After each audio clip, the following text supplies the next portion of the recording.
quite interesting. And there we go. Callista, I believe this is her fifth straight game picked or banned so far today. I could be off by 1, but I'm pretty sure we're hitting 5 now. Annie removed away from Afromu. I love the new Annie with the speed up for Tibbers when you activate Molten Shield. Even though they took off, Armor and Magic Resist, it just feels so much cooler that you get to speed up Tibbers now. And that very quick initiation taken away from CLG, as well as the Afro Man hooks. No more Blitzcrank. Aww. Morgana still up if they want it, though. Vi grabbed right away, and yes, they steal the Morgana out the same pick. So there we go. That's going to be less available. Sivir still up if Winterfox wants it. Just saying, we've seen the matchup before. It didn't go too well. Cassian first pick, though, for Winterfox. Yeah, very confident Winterfox here. They want Pobelter to be in a position where he can take over the game. Champions like LeBlanc, which is actually banned out. They decided to go to Kassadin instead. See if CLG can properly punish a Kassadin early. We'll see if they decide to do any early moves to gain ward coverage over the jungle, to pressure even the mid turret. There's so many moves that you can take against him early because he does not have wave clear. And we saw that from teammate. We'll see if we have more coming on this one. Sivir does get grabbed up against Vi. And Gnar top lane here for Avalon. So we already know all of the lane matchups here for Winterfox. And only one of them is typically strong. Yeah, interesting. I mean, Kassadin not a weak lane. That's for sure.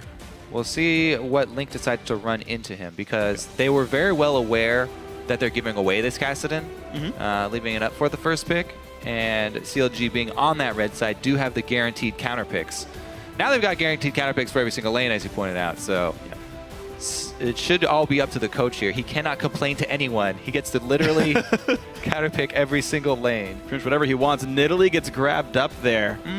Top or mid potentially, but Doublelift gets jinxed. Yeah, that's not going to be a lane Vi. While Nidalee can be played pretty much anywhere she wants, Vi does not have a good lane phase against Gnar. So that will be solo lane Nidalee.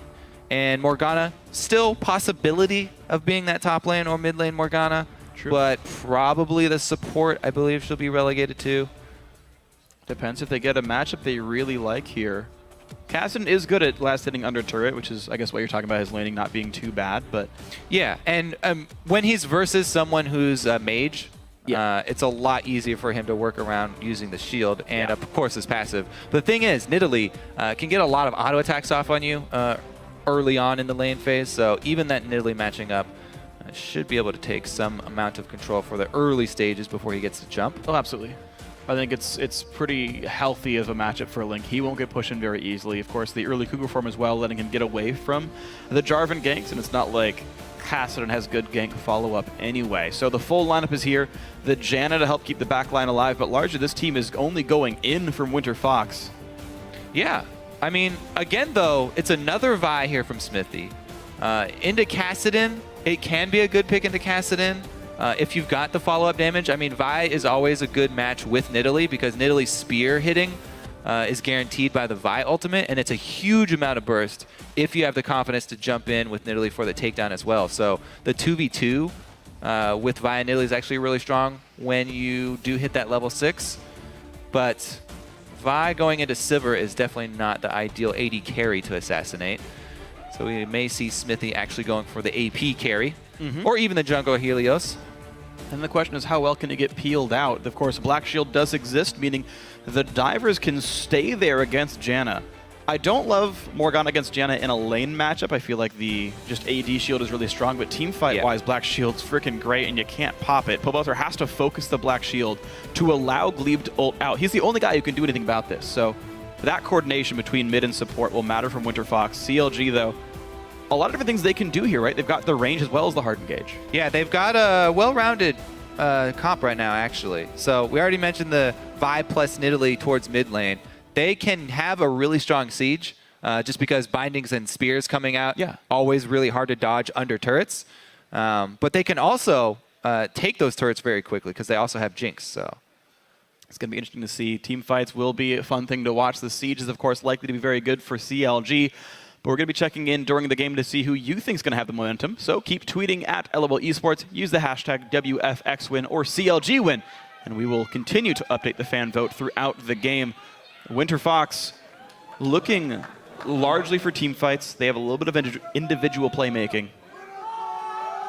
And pretty much all of their wave clear, a lot of that burden is going to be shouldered by the AD carry here. So Altec with Sivir, if Altec does not have, you know, a good early phase, then CLG can start knocking down objectives. Yeah. And as we talked about, they're good at this. So Winterfox, survive the early game. Can you do it? You showed your solo lanes and your AD carry first. Chronologic Gaming, assuming they went for strong lanes here, and by and large, I think they did. Yeah. Link is, by the way, this is one of Link's, if not his favorite champion. Definitely one of his top 3. Been playing Nidalee for years and years and years. Yeah. One of the other standbys, though, is Altec, and facing Doublelift can be intimidating. So he came up with a strategy to help him manage that matchup. The first time I played against him in scrims, every time I look at his name bar, I'm like, oh crap, I'm really scared. But now I learned to take off name bars and just like play champion versus champion rather than say play player versus player. Yeah, that's a tip that a lot of pro players have used. Doublelift himself uses that tip. Takes off the name bars so that it doesn't affect the way that he plays the game. Some of those, though, I mean, if you have enough self-control, I actually like leaving them on and playing to the person, because you can play around the personality of the player that you're actually playing against. Yeah. As long as it's not, you know, you're being intimidated by this person, so it's obviously detrimental. Yeah. I think agree. it's added information that you can use to your advantage if you're in that mind space. However, a lot of people scared of Doublelift, so Whatever. I have to take that one off. It's just a jinx this game, Freak. Don't get upset. No, it's fine. Jinx, you know, easy pickings for Jarvan, right? Just call my jungler. Yeah, just gank him all the time. No big deal. Just, you know, hope you black shield them and get away. I actually just remove name bars because they feel cluttersome to me. They block out that, you know, 12 pixels per character that I want to see of the ground. Afro Doublelift, they're going to take the Gromp to start this out, though. Looks like they did manage to get level 2 on Doublelift, so no shared XP. Afro did chug a potion for that, though. So they start the Gromp. They had the D-boards down to see the lane allocations. Ooh. Extra level 2 on Doublelift. He's able to win that trade easily with Altec. Ooh, takes another. That rocket was actually just bonus for them. Altec walking back in a little bit too close. And after one trade and Gromp experience, maybe just put names back on. By the way, Doublelift, good at harassing you in lane. He'll punish every CS. So we did see the reason there, giving the extra experience wholly over to Doublelift, I guess. It's because Afromu, well, I guess he started Puddle, actually, so there wasn't even the threat of binding there. That's actually what I actually personally like that a lot more, going Puddle first on Morgana, because you get guaranteed damage output. Binding's pretty easy to dodge early on in the lane. You can't really manipulate the wave, anything special. Wow, Link, though. Nice damage, hops out. But yeah, like, you just trigger all 3 like Spell Thief's Edge procs for, what, 30 bonus damage? So yeah, that's not really what I was questioning. It would be if you gave level 2 completely to Jinx and you had your Morgana start binding, then it's a huge amount of pressure that you have when you get into lane. Because as he landed the slow, it would be an easy follow-up. Yeah, you have to wait till the end of the first wave, though, and of course they weren't there yet. So I still like it. There's pros and cons to both, of course, here. And CLG just pushed up against the turret. Only, I believe, 3 CS missed so far by their pushing. Considering you missed 2 just by doing the Gromp in the first place, that's nearly perfect by these guys. And a very rough start for Altec here. One of the champions who actually needed to do well on this Sivir. Smithy going with a very long route here through his jungle. And there it is, the pressure of the Jinx plus Morgana. If you get hit by one of their CCs, even if they start out with just the slow from Jinx, piles on very quickly. Easy to get those mines down on top of a binding that gets hit. Yeah. Just a misplay by Altec, though. To miss Spell Shield on Jinx binding is just a severe misplay. There's so much time to prepare for those. And it cost Altec his flash. So again, a very rough bot lane. Mid lane is actually close. We saw one good trade by Link, but Powalter is holding on so far. Oh, that bottom lane is really painful. He had to back and just buy boots. very, very little combat effectiveness. Hopefully it will help him dodge because he does not have a flash now. He's going to need to make use of those boots to avoid skill shots in this lane versus Rush Hour. All right, Helios going to visit his brother here. Ooh, that's it. Knockup flashed away from Zion very low. Will they dive the turret? Looks like nothing else thrown out. But Zion loses 400 health in a flash. Yeah, Nar not level 6, so although he is Mega, he is not able to use his ultimate. And there will be no stun under turret. Smithy immediately coming up to be in the vicinity just in case there's a repeat gank. He can easily farm double golems, or Krugs as they are now, and wait around for Jarvan. Ooh, they just pass. So now that is actually an example of ships passing in the Night Freak. You know what? Whatever. Oh, I missed the stun! Zion stuns a ranged minion. How about that? Was that ships passing? No, because they saw each other. All right, Okay. so since they passed without seeing each other, Helios does end up standing. Exhaust. Wow, what a great spell shield to take it back, Altsec. That was sick. All right, so he spell shields the flash binding, but not the... Oh, coming to help to shove this wave in, actually. Interesting extra pressure up here bottom. I'm a little bit surprised they actually shoved it like that. Are they trying to get Zion out of flask charges? No, he's got 3 left. He would have. Like, so he's no, he fine. would have chugged if he, because he's injured already. Unless he really, really wants to stun. I'm just sort of surprised that they chose to shove because he could have like held the freeze and recalled back early. But well, now it does mean the top lane's extended. Smithy leaves the area. This is an opportunity for Helios to revisit. However, they've been spending so much time up there, he probably just figures it's warded by this time. Zion does go back. So they shove, allow him to back, and by his Sheen. Yeah. So he's got the burst damage. Sheen, 175 gold awards and 2 health potions was the pickup there. Shove to give him some more time to walk back and then teleport. So TP down until about 12 minutes into the game. Avalon shoving pretty hard himself. He is not bought yet, though, and Zion Spartan with the Sheen going to do a lot of damage here. There is no flash for Zion, is up for Avalon, and it means Nar gets away. Timely aggression from Zion. Like how he plays this matchup, teleporting right back as soon as he has his Sheen. No Gnar bar charged up, so he's not in danger. Altec doing much better now. Spell shields the binding, dodges this Jinx slow, and then dodges one more binding. So the boots are paying off for him, even though it's an early buy. Also, by the way, I really want to commend Link on his Nidalee. Not only was he able to leave his lane, but he was able to get some very deep wards down using Nidalee's jump. He got deep into the jungle of Winterfox, placed that pink ward you can see behind the red. So it is giving him vision right now of Helios' movements. And he also even placed one down by Krug. So he's warding. Link is warding for the bottom lane here. Because Doublelift and Aphromoo are doing so well, it's actually the mid laner who took time out of his lane phase to go get that vision down for the team. Did cost them in pressure versus Kassadin, though, so we may see that come back to bite them if Pobelter does get an early kill, if he starts roaming around here. Giving freedom to Kassadin anytime is very scary. Right, it's a 15 minion lead. That's actually pretty rough. You don't typically see advantages that large. Of course, in the bot lane, we see exactly something bigger. Of course, Doublelift and Afro are doing well. And we'll see as the lopsided lanes continue to match up over time. Early recall for Pickaxe came in for Doublelift, so cashed in his lane advantage early on. And they are just not letting up here. Like I said, they've got those deep wards so that they're very confident to continue their pressure down in bottom lane. Oof. He's using the item advantage to pressure the turret. And they don't even have to call Smithy. Smithy, again, he's going to go mirror Helios up here. Whenever you have a pink ward in that tri-bush, jungler should be on the top side. Because you really need to defend those pink wards early. And it's a really easy way to start up a fight, especially...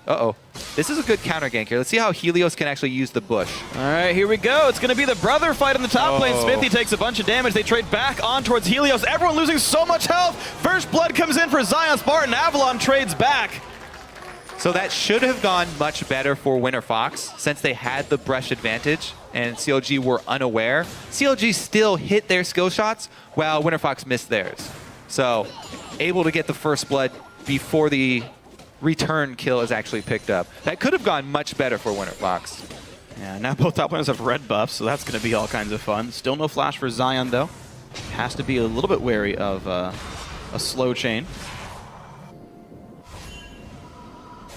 And so far, nothing really extra gained. Both junglers died. They gave their red buffs to their respective top laners.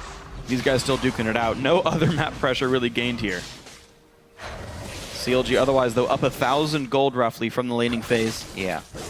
Bottom lane as well as top lane, putting in a lot of work here, making up for the only 10, only 8 now for mid lane. We'll see if that changes as Pobelter gets himself a blue buff, though Link has the same, meaning a lot of mana to heal himself. Bot Link goes down from the 2-on-2 pressure. So Link, it looks like Link is building a Rod of Ages first here. Yeah, turret does go down, gets excited, should be fine.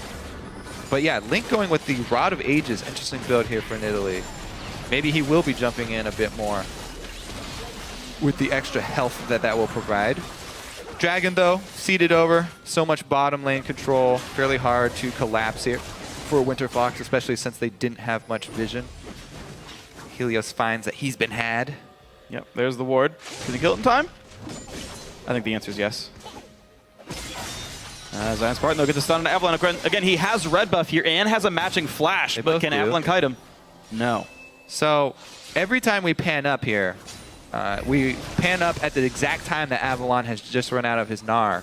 And so he's not in range of turning into Mega Gnar. Whoa, wow, the flash engage. Glebe's got to be careful. Black Shield on Afro. Whoa, no! Misses the flash. That's the kill of the double lift. Doesn't even ult for it. Knows it's his.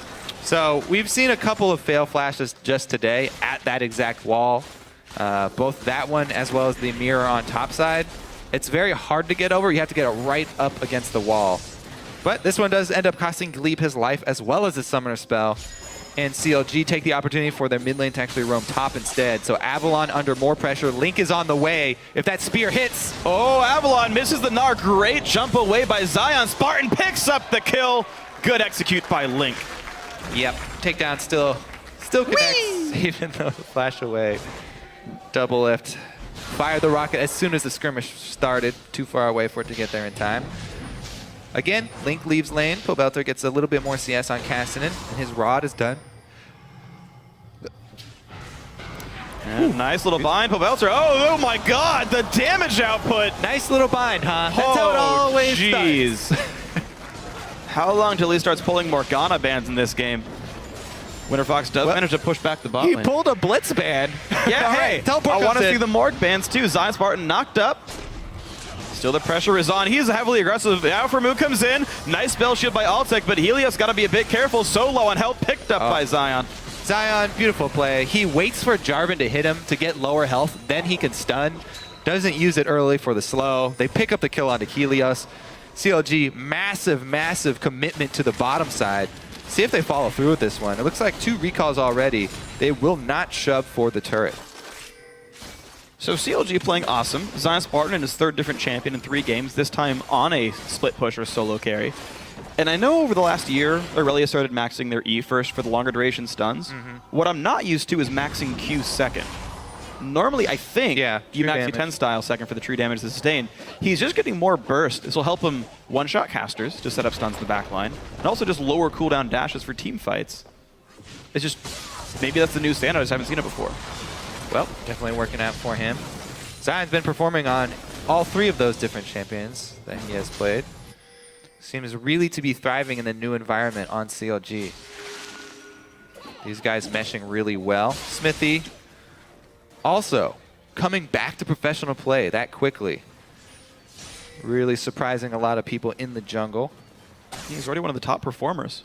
Definitely my favorite jungler in North America as he picks Vi over and over again. Oh, Altec with Afromu. Nobody hits. Ships in the night.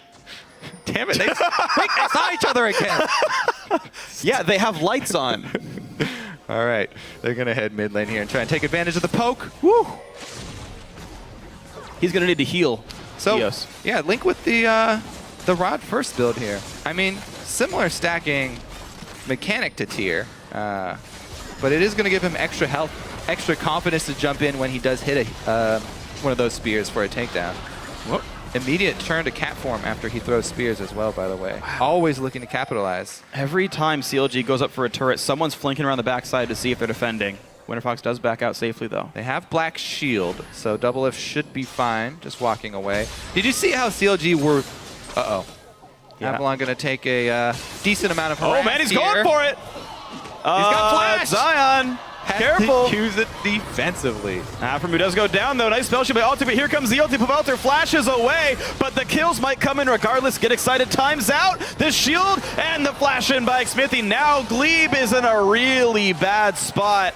Already burned the ulti, no flash available. One last rocket, 9-2 CLG. CLG cleaning up.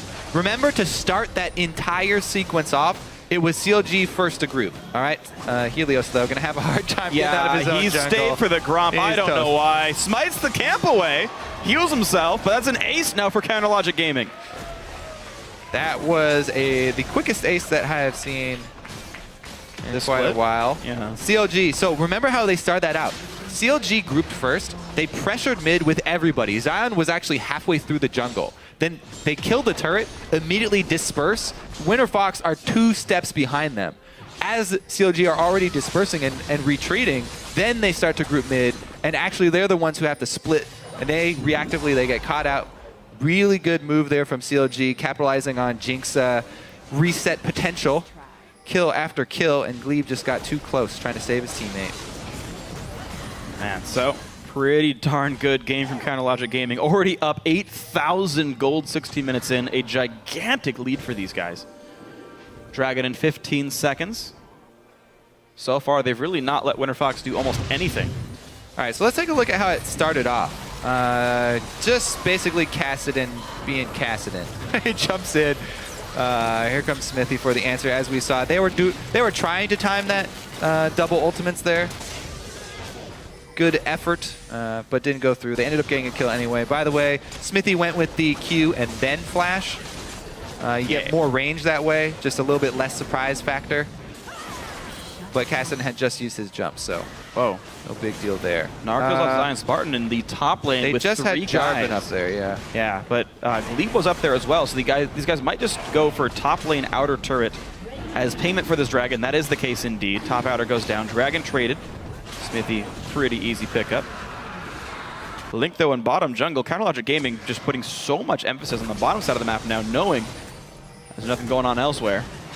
And Link's pink ward that he placed at the beginning of the game is still sitting there inside the jungle, providing them a lot of confidence to continue to make plays down on the bottom side of the map.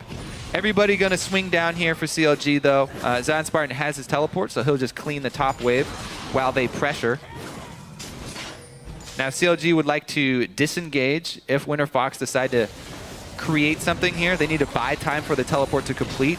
Uh-oh. Jinx Rocket. Ooh. Man, so much pressure, though. It's got to be hard to be a Winterfox player here. You're constantly getting assaulted by skill shots. When one hits. Yeah, they really need Pobelter to get back. Now, the secondary turrets here obviously do provide the shield to help prevent the poke, but Link right now hitting very close to home.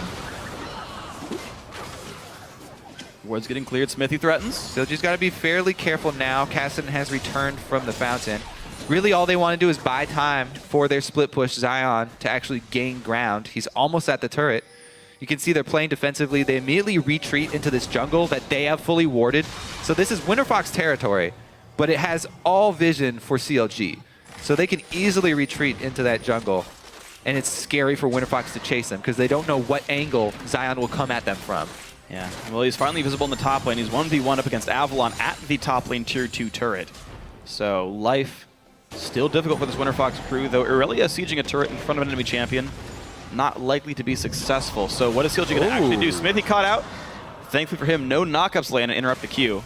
His flash was down, so if like Jarvan flag and dragged him, that was a kill. Yeah, Jarvan was close. Helios didn't want to fully commit, though. As we said, CLG taking control of that jungle. Don't know what's behind door number 2. Double pink ward's up, and that should mean CLG are able to take one of the secondary turrets here. WFX has got his static shiv combined with his Infinity Edge now, so added on the extra crit. This is a pretty big difference between Sivir just sitting on plain Infinity Edge without even upgraded boots. Yeah. The Jinx has much more carry power as far as the next team fight is concerned. Damage output way the heck higher from Counterlogic Gaming right now. The question is just what they try to do with this lead. When we saw Team Liquid do this, it was heavily around vision control, split pushing, and then setting up things like a Baron sneak. Yeah, and that's the thing. It's CLG's map to work with. Because Winterfox have this short-range Sivir AD carry, and they do not have range from either their mid laner or, most of the time, their top laner, it's very hard for Winterfox to actually siege up and pressure anything. Them being behind means they have to 100% play reactively. What Winterfox are hoping for is an overcommitment from CLG and Sivir ultimate to capitalize. Winterfox are all about chasing somebody down who's out of position. Kassadin and Sivir and Janna. All of these. Speed boosts and extra jumps. But for that to happen, they have to have some sort of vision on their own territory and catch CLG. Wow, be careful. This is a lot of damage from Zion. He burned the Q early. The cooldown's already back. I don't think Povelter expected that at all. The Q is up from killing the minion. Too. He's going to get jumped on again. Zion doesn't go for it. Not enough vision. Barely got around that corner for Top Bago War. Though. Look at this. Avalon does dodge that slow. Yeah, Zion is able to actually duel so much better because of the Q max.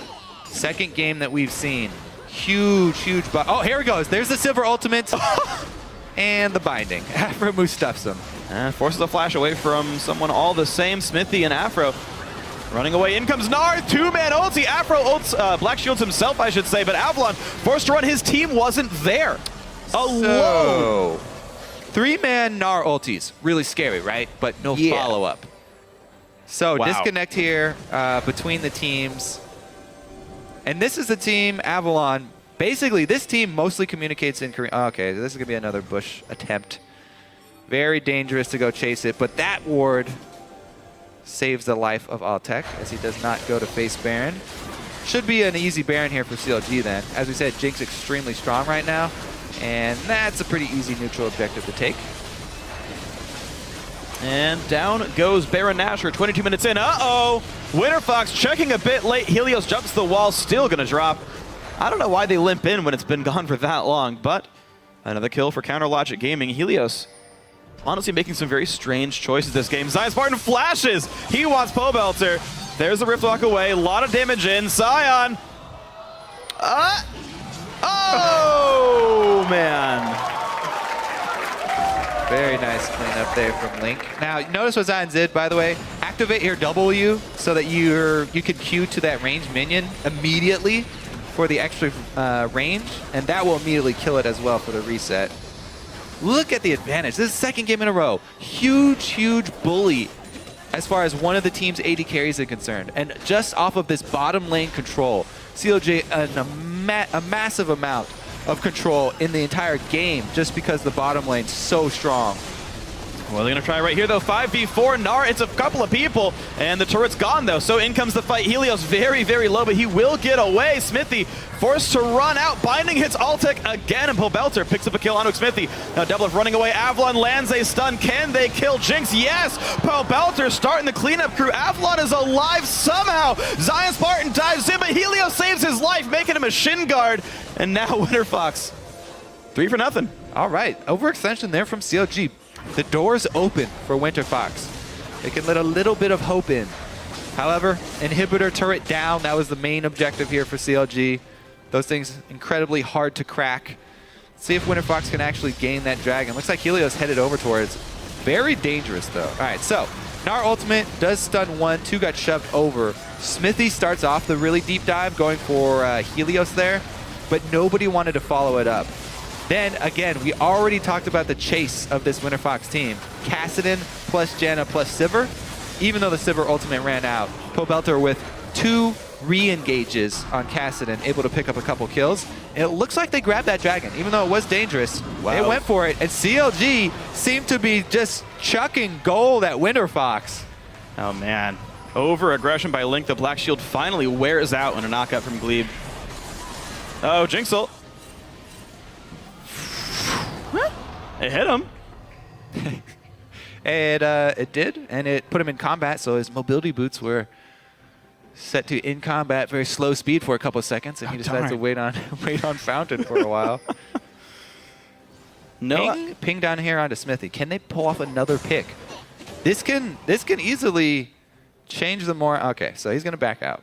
They don't get to get another pick. But those chain picks and those chain solo deaths can definitely wear on a team. As long as CLG are able to remain calm, though, they still have a substantial lead and should be able to finish it out. Winterfox going to try and hashtag tilt them. The classic, classic strategy. We'll see. CLG, though, 10,000 gold lead. Looks like they should be pretty happy on this one. Winterfox, though, maybe can rally off some glimmers of hope. Yeah, I have to say, this is actually a little bit disturbing for CLG. Remember last week, they had such a good early game, and their conceptual game was so strong that their small mistakes didn't matter later in the game. It looks to be a similar case this time around. However, you do have to worry if they keep on doing this, somebody is going to capitalize on those later game mistakes. And what happens if they don't have that really strong conceptual game to start it out, and they still have these problems? And I mean, think about the champions here, right? Like, Nar's going to get practically invincible.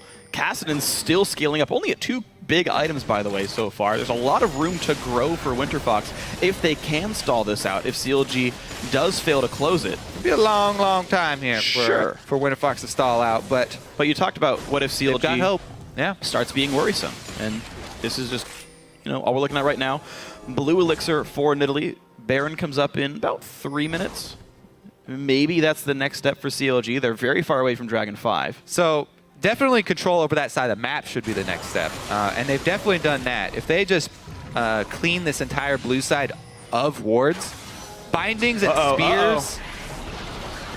Great tornado. Winterfox will have to go through their own jungle, but it's a booby-trapped jungle. They're going to have to walk through a whole bunch of dangerous skill shots to get to that Baron. So CLG have very easy Baron control because of the amount of pink wards they've placed here on the blue side.